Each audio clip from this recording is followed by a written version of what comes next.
Welcome back to Medrano lecture. It's a physics class. We have a problem from JAMB 2001. Said a ball is thrown vertically upward from the ground with an initial velocity of 50 meters per second.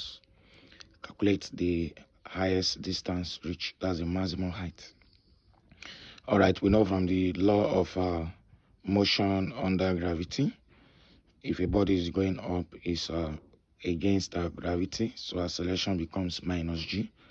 Then if a body is coming down after being thrown up, coming down, acceleration becomes plus g, because the object is now under the influence of gravity.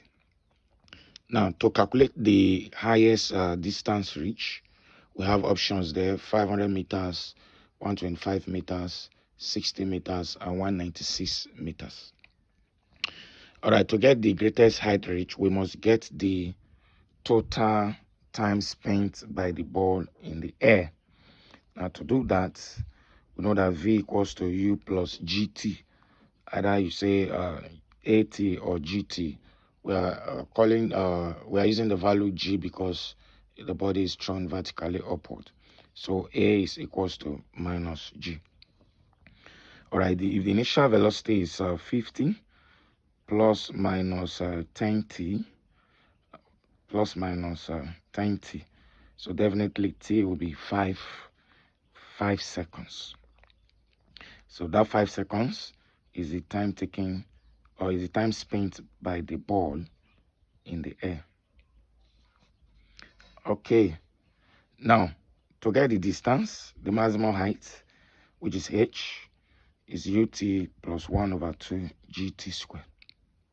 So the initial velocity is 50 times 5 plus 1 over 2 minus 10 times 5 squared.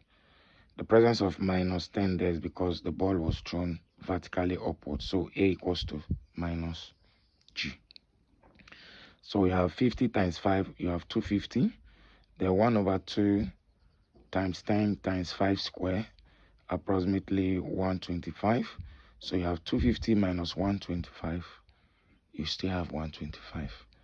So a ball is thrown vertically upward from the ground with an initial velocity of 50 meters per second.